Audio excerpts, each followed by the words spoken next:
Is Jenn Beach on how maker education can help teachers integrate subjects and standards and topics after my class. Hi, my name is Jenn Beach and I am an independent maker educator. I work like a teaching artist, so I bounce around from schools to schools, and I focus on integrating curriculum, cross-curricular curriculum with maker ed. So for example, my focus today, you'll see a lot of Common Core and NGSS, Next Generation Science Standards, alignment with a 4th grade curriculum project. But first I want to say that in my research I learned that the etymology of school is Latin for schola, and did you know that it actually means leisure? And today I don't think many of us really think about school as leisure, and I'd love for us to see it that way again.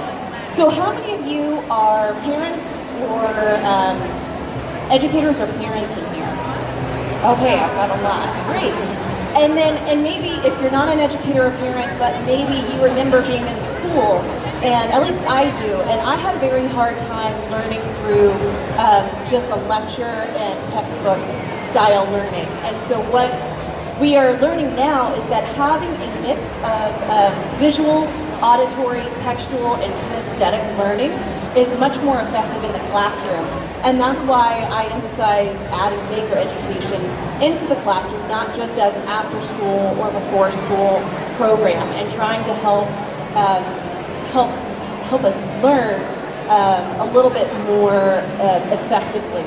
So for example, if you just learn math for 45 minutes, you learn history for 45 minutes, science for 45 minutes, and ELA for 45 minutes. You're learning them all separately instead of thinking about how in the future we're going to be using them all together, and how can we do that. So maker education can be integrated into the maker education can be integrated into the cross-curricular projects to make learning more fun and effective for students, and therefore more useful for teachers.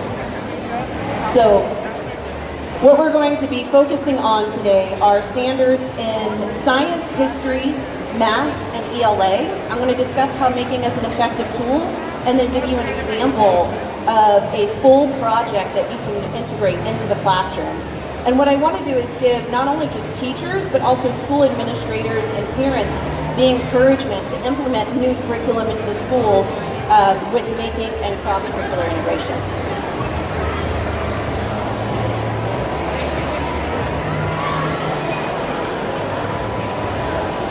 All right, so why historically do we have the traditional model? I would like to say really quick before I get into the curriculum explaining, is it did have its purpose. So in 1840, only 55% of 5 to 15-year-olds attended primary schools and academies in the United States. And that is if you are lucky enough to be able to afford school. And then eventually we had, in 1848, grades by age like we know today. And in 1852, we started compulsory attendance law in Massachusetts, and by 1918, all states made it compulsory. And what happened is in 1910, 72% of children were attending school, so that's a nice big jump, but we needed to be able to make it effective. How can we teach 20 students in a classroom at the same time? And that's where we have the model today, especially in the 1980s, is when we started implementing, emphasizing test scores and are having more academic rigor in the classroom. And what we're seeing is almost like a burnout, not just with our teachers, but with our students. And so it served its purpose, but it's time to move on from that model because now we have new challenges that we need to face. So, and maker education is actually not new. We've had kindergarten, the concept of kindergarten, since the late 18th century, and that was introducing play and games for early childhood. Many of you have probably heard of Montessori education, and that has always been interactive and integrative. That's been around since the turn of the century. And John Dewey is very well known for introducing project-based learning starting in the 1890s, and he died in the 1930s, but his legacy continues on today. And we even have Waldorf education that started in 1919. Reggio was post-World War II. And one of my favorites is problem-based learning in the 1960s was actually started in medical schools and brought into K-12 education after that. And the idea was medical students were not understanding what they were supposed to be learning, and instead asked for problems to solve, and they then realized that they were learning more effectively that way. So our research does show that being able to have that plays build social emotional competence in many domains: language skills, social skills, empathy, imagination, self-control, persistence, and higher order thinking. So we do want to be able to still have text learning can be effective for some students, and lecture learning is effective, but let's be able to integrate more ability into our students.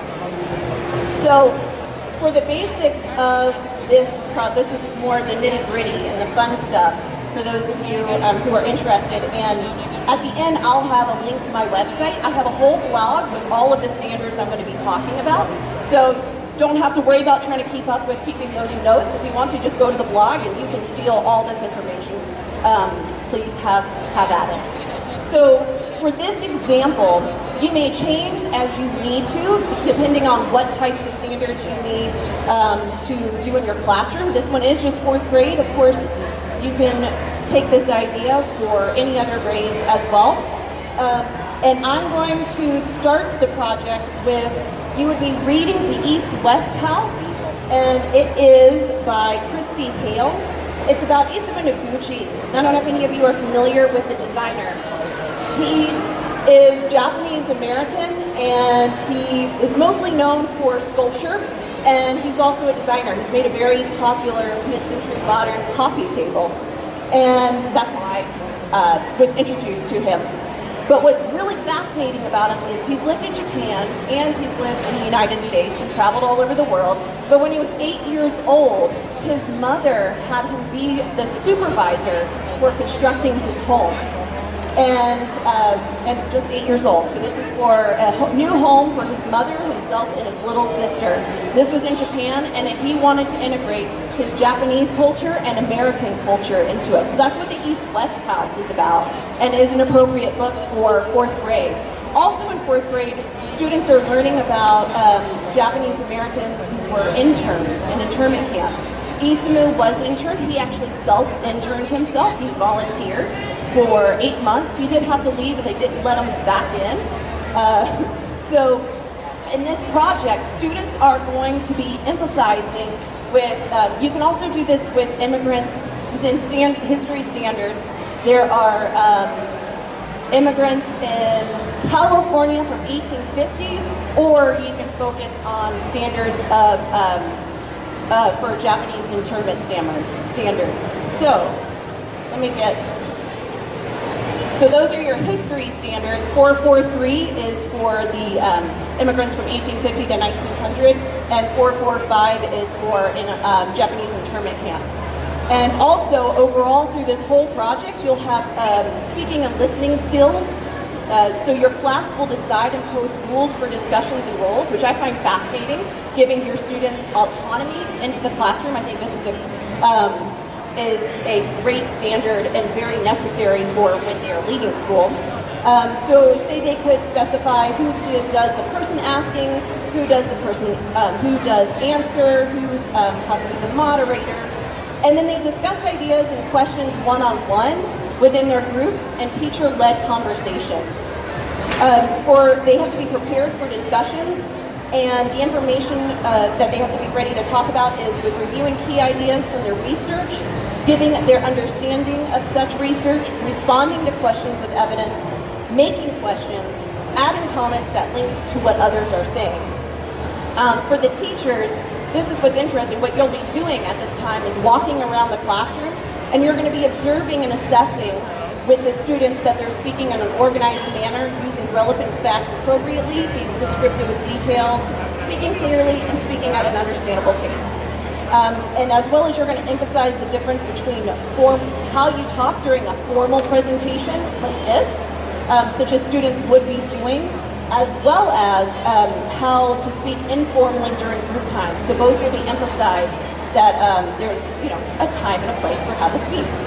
And then also, I highly recommend to meet periodically to give presentations. So you can either do mini presentations as you go through the phases, which we're going to talk about next.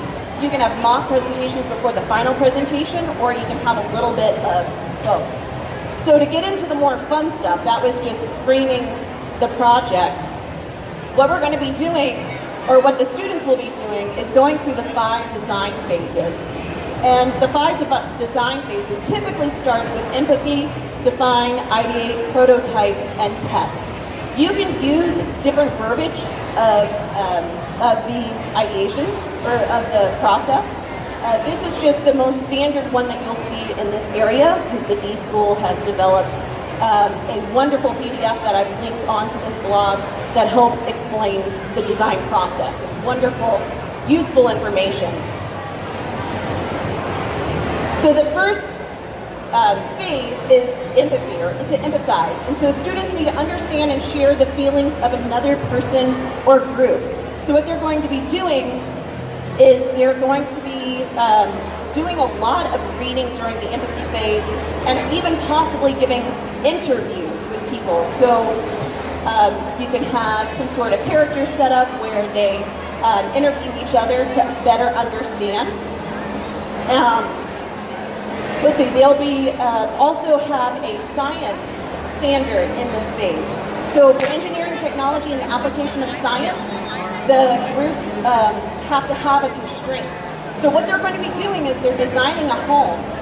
Well, you can have a mix of, or all groups would have to have a constraint of materials, time, or cost, and that way they don't have just free reign. This isn't a maker class where they go in and they can take all of the supplies that they need. Maybe, for example, in the state of California, popsicle sticks is in high demand, and we don't have enough popsicle sticks. So each team can only have 50 or something like that. Or maybe you're really short on time. This is your first year doing the Maker Ed experiment, and you don't have the time commitment yet. This is a project you're doing to try to encourage your administration that this is an effective way of teaching. So you can do a time constraint as well and say maybe once a week for an hour a week. That is your time frame for 5 weeks. So maybe you go through each phase. I've done that before. It's hard to do each phase 1 hour for 1 week and then move on to the next phase, but you can do it. Kind of think of it as like a charrette. And then for your reading, there's lots of reading with literature, informational texts, and they do a lot of sharing. So in this, not everybody has to read the same books. I recommend that each student reads 2 of each, but then they have to share with one another. And so let me give you an example.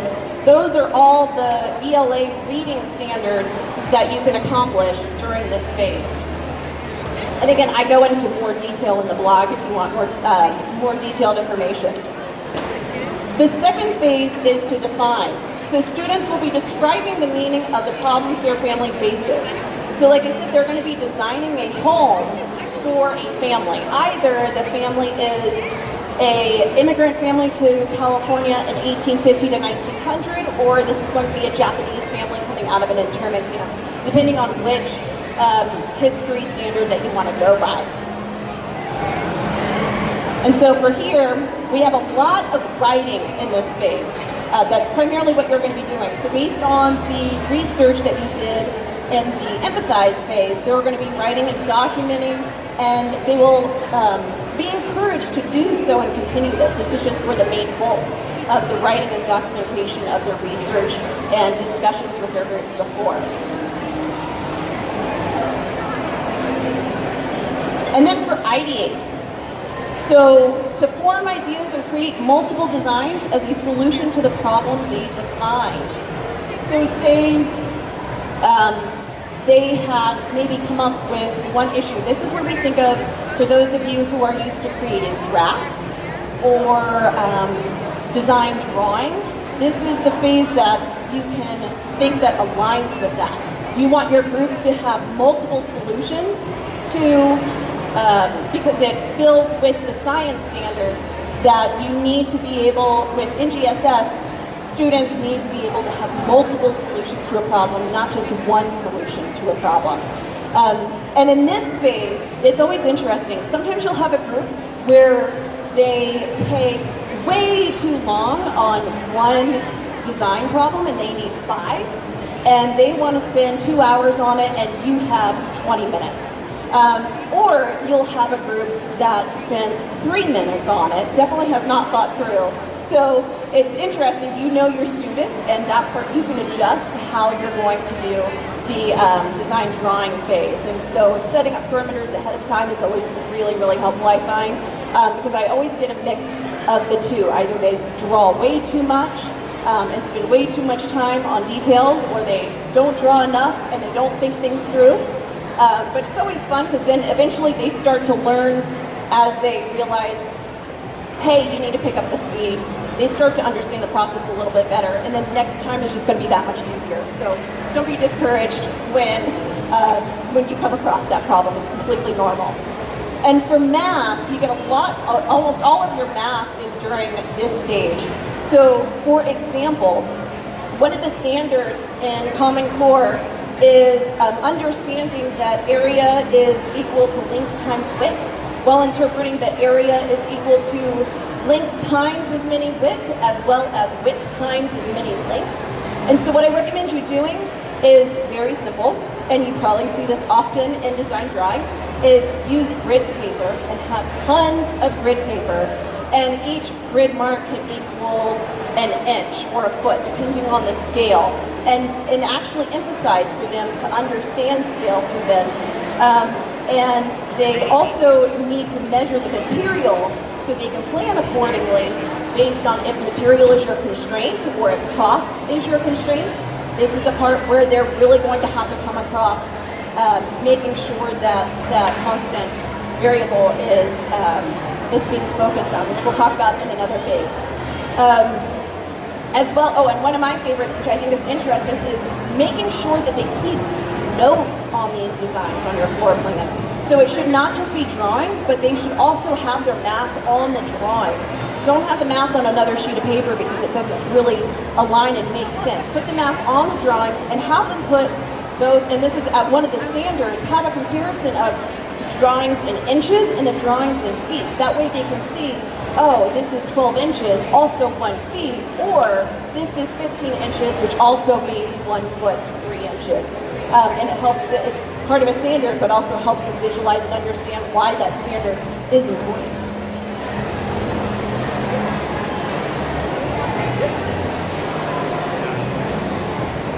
All right, so this is the one that most everybody is familiar with in Maker Ed.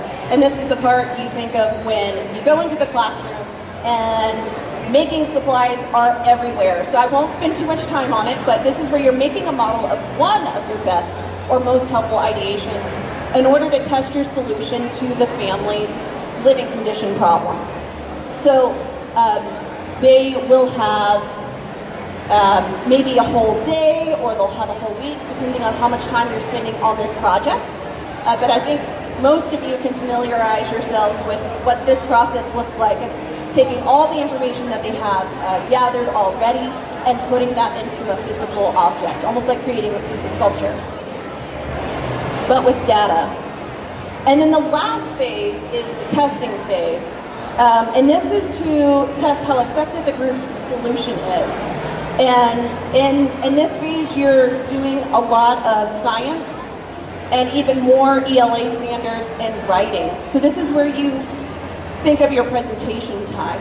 And your presentation can vary on either being within the classroom. I love the idea if you have a community center with a high volume of the immigrant culture that maybe your students are working on. If you can have groups come in and observe the presentation, be prepared to ask questions, and challenge the students, that would be a great way for them to be able to test out their requirements. because in science, let's see, it is, for the NGSS, they have to prove their control variables of material, time, or cost. Plus, they also have to prove, is this solution effective? And then for writing, there's a lot of presentation writing, as well as a recommendation that you have them plan out their presentation design-wise, just like they planned out their floor plan. So don't just have them put up a presentation, have them think about it ahead of time. How is that presentation going to be?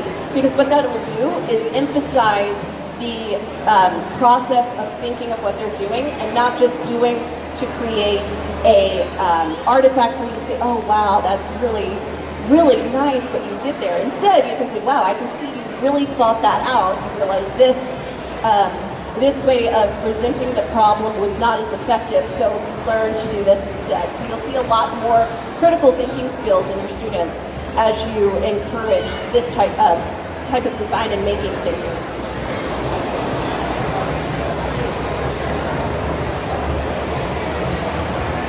So, last but not least, I would say integrating cross-curricular maker education projects can make learning more fun and effective for students and teachers, but also keep in mind that with an open mind, time, tinkering, and please, I can't emphasize this more, and empathy for ourselves.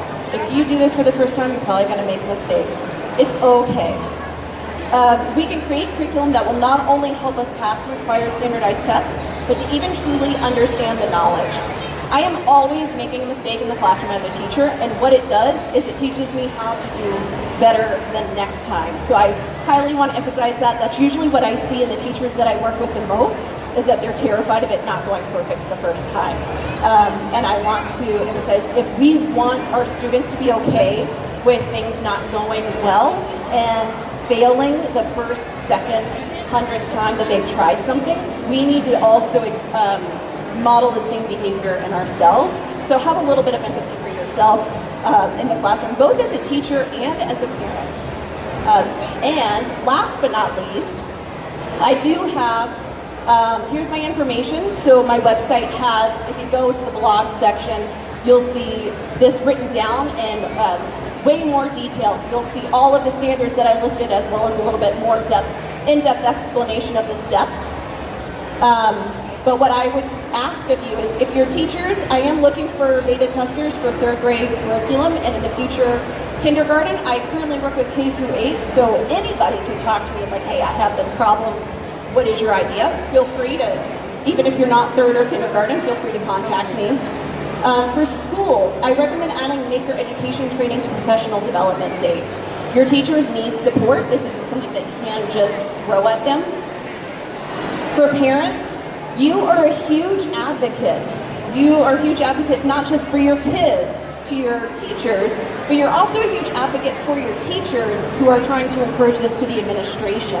So that's often their biggest hassle, is convincing somebody that they need the budget to start trying this, or the support. Sometimes it's just moral support, you have the budget. So support both your own kids and your teachers in this change. And then last but not least, if I have any makers here, please consider being a teaching artist, even if it's just a one-off situation and you know somebody who works at a school, say, hey, how can I help? I'd love to work with you. I'm really interested in, let's say, sewing. Sewing is so cool. There's a lot of really great, it's not just tactile, but we're adding technology to sewing now, and it's really wonderful, and it's also breaking gender barriers. I do have both boys and girls when I teach sewing, love it, and parents are like, oh my gosh, she was sewing in the back of the real needles. And so I've had 7-year-olds sewing in the car, and parents are like, oh my gosh, I never realized they would have liked that. And other than that, I'm happy to take questions. That's the basic rundown of a full maker curriculum integrating those 4 subjects. Let's give a big round of applause to Jen. Thank you so much. And if you do have questions for her, let's continue the conversation just to the side, and feel free to connect there. Thank you.